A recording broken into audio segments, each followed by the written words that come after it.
बिस्मिल्लाहिर्रहमानिर्रहीम। अस्सलाम वालेकुम students, welcome back to my channel educational tips. कैसे हैं आप सब? उम्मीद करती हूँ आप सब बिल्कुल ठीक होंगे। तो स्टूडेंट्स, आज ही आपके साथ शेयर करने जा रही हूँ यूनिट नंबर 4 है हमारे पास एग्रीकल्चर, यानी पाकिस्तान की। अगर हम वर्क बेसिकली चैप्टर स्टार्ट करने से पहले अगर मैं आप लोगों को सिर्फ और सिर्फ पाकिस्तान के बारे में बताऊं, अगर पाकिस्तान के बारे में देखा जाए तो पाकिस्तान फुल ऑफ एग्रीकल्चर। इसकी जो बेसिकली इसका जो बाहर भेजने वाला जो सामान है वो ज़्यादातर हमारे पास एग्रीकल्चर के थ्रू आता है। ठीक है जी। तो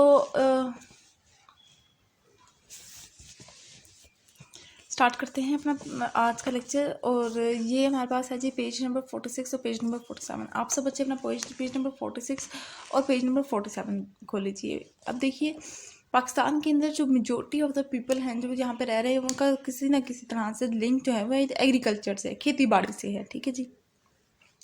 क्यों? क्योंकि इधर की फर्टाइल लैंड है बहुत ज़्यादा। ठीक है, अब फर्टाइल लैंड है तो इस वजह से लोग ज़्यादा से ज़्यादा इधर खेती बाड़ी के किसान हैं एक तरह से। और सबसे अब अपना पहले टॉपिक पे आ जाते हैं, meaning and type of agriculture. Agriculture का बेसिकली मतलब क्या है और उसके अंदर कौन कौन सी टाइप्स होती हैं। Agriculture is a practice of cultivating plants and rearing of life stock. अब वो कह रहे हैं कि एग्रीकल्चर क्या है कि मुख्तलिफ तरह के प्लांट्स पौधे लगाना और लाइफ स्टॉक यानी कि अपने जानवरों को इस तरह से इसकी मदद से हार्वेस्टिंग करना। ठीक है जी। The major agriculture product are can be broadly grouped into foods, fibre, fuels and raw material. अब वो कह रहे हैं कि हमारे वहाँ जो एग्रीकल्चर प्रोडक्ट जितने भी हैं वो हमारे पास मुख्तलिफ ग्रुप्स में हमने डिवाइड कर दिए, जो कुछ जिनमें कुछ आ जाते हैं फूड्स के ग्रुप में, कुछ फाइबर्स के, कुछ फ्यूल के, कुछ रॉ मटेरियल के। Food classes include cereals, vegetables, fruits, oil. अब वो कह रहे हैं कि अगर खुराक की क्लास का अगर हम लोग लैदा करें तो उसके अंदर क्या जाता है, हमें एग्रीकल्चर से क्या मिल रहा है। हमें गंदम मिलती है, grains, cereals, vegetable, fruit, oil, meat, milk and egg. Over 1/3 of the world's workers are employed in agriculture. अब वो कह रहे हैं कि एक 1/3 पोर्शन जो है हमारे यहाँ वो लोग जो है वो एग्रीकल्चर से मुंसलिक हैं। They are 2 main type of agriculture. यहाँ पे एग्रीकल्चर की 2 अकसाम होती हैं। एक को हम लोग कह देते हैं कमर्शियल एग्रीकल्चर और दूसरा का नाम है सबसिस्टेंस एग्रीकल्चर।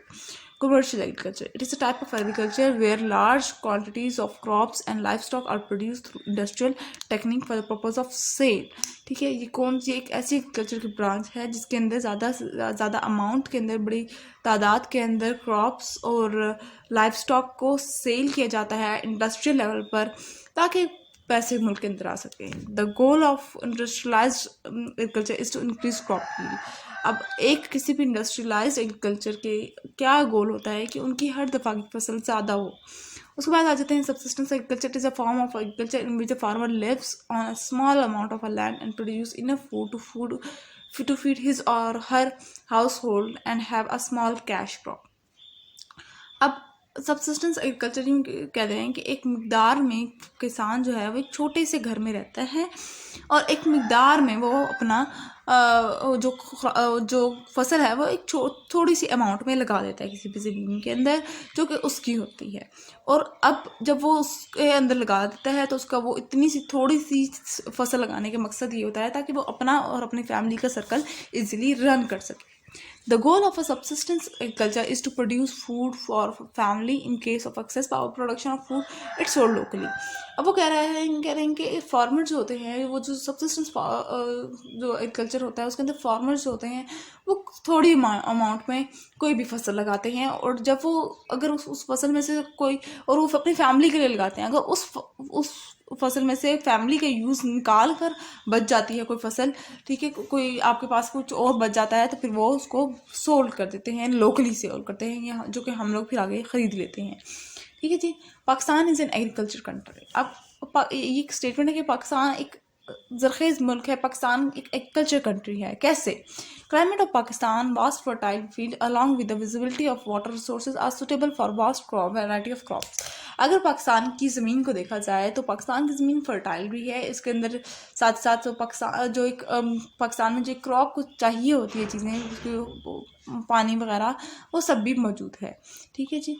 वेरियस इसी वजह से अगर पाकिस्तान की क्रॉप को, पाकिस्तान की ज़मीन को देखा जाए और उसकी जो पौधों, जो उसकी फसल को जो खसूसियात हासिल हैं, जो उनको जो चीज़ें प्रोवाइड हैं, अगर उन चीज़ों को देखा जाए तो इसकी वजह से पाकिस्तान के अंदर बेशुमार तरह की फसलें परवान चढ़ती है, ग्रो करती हैं।